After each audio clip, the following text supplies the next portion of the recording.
Zgjolli Universitetin Luiç Gurakuçi të Shkodrës që të bënte të parën dalje publike jashtë Tiranës si ministre e arsimit. Mirela Kumbaro, ndërsa uroi nisjen e vitit të ri akademik 2025-2026, foli për sfidat e reja që ka përpara ky sektor, ku kyç është profilizimi dhe hartimi një ligji të ri për arsimin e lartë 10 vjet pasi u miratua ky ligj.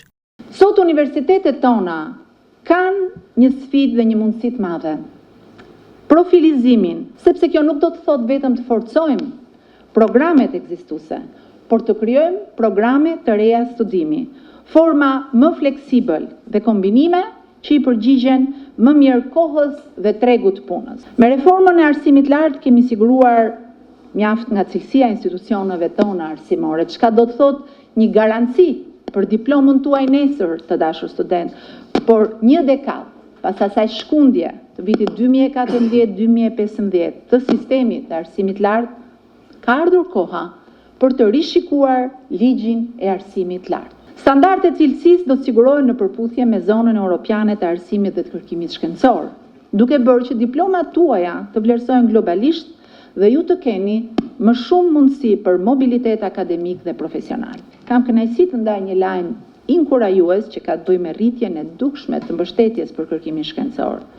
Vetëm nga viti 2021 deri në vitin 2024 dhe në vazhdim të paktit me universitetet, fondi për kërkimin shkencor është rritur 5 herë.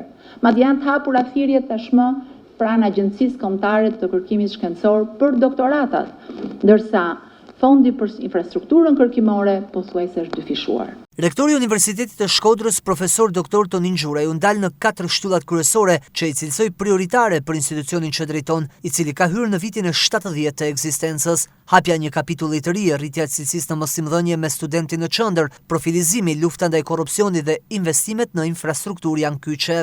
Jam i bindur se ka ardhur koha për një fazë të re të Universitetit të Shkodrës Luiç Gurakuçi. Së pari, kur po i afrohemi 70 vjetorit të themelimit të universitetit, duhet të mbledhim, të sistemojmë dhe të ekstraktojmë gjithçka të mirë nga tradita e universitetit tonë, jo thjesht për nostalgji, për histori apo brendim, por në funksion të projektit të zhvillimit.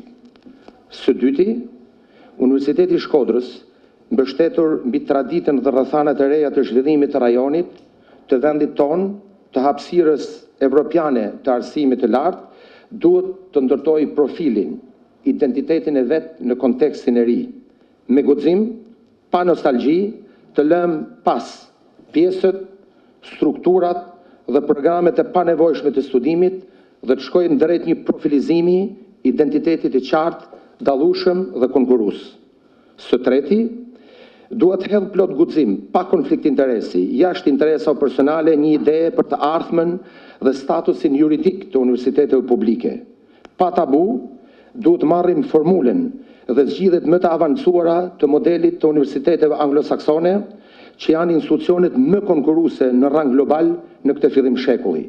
Universitetet tona duhet të mbeten thellësisht publike, por drejtuesit e tyre duhet të kenë instrumentet e duhura ligjore për të vepruar dhe konkuruar, si dhe për të matur me rezultate konkrete dhe me targete të qarta.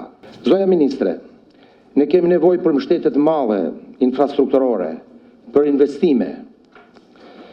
Pasi disa prej godinave janë të vjetruara, përfshirë dhe godinën e rektoratit ku jemi sot, kjo del jashtë mundësive tona. Kemi ndarë me kryetarin e bashkisë dhe ish ministrin Manastirliu nevojën për t'i kaluar ushës shkenca mjekësore teknike, njërin prej godinave afër Fakultetit Shkencave të Edukimit, godinën e spitalit neuropsikiatrik ose atë të sanatoriumit.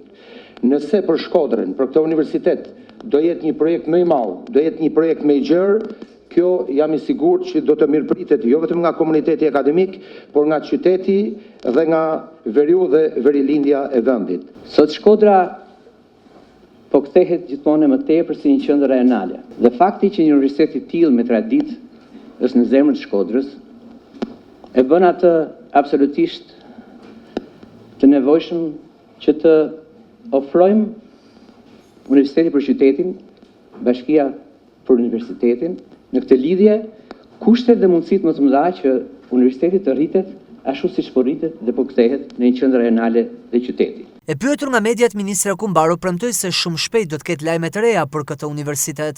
Siç e dini, një pjesë e madhe e infrastrukturave në arsim janë një ndërlidhje midis qeverisë qendrore dhe qeverisë vendore. Të tre bashkë jam e sigurt që shpejt do t'i vim Shkodrës, por edhe studentëve në përgjithësi me projekte të reja.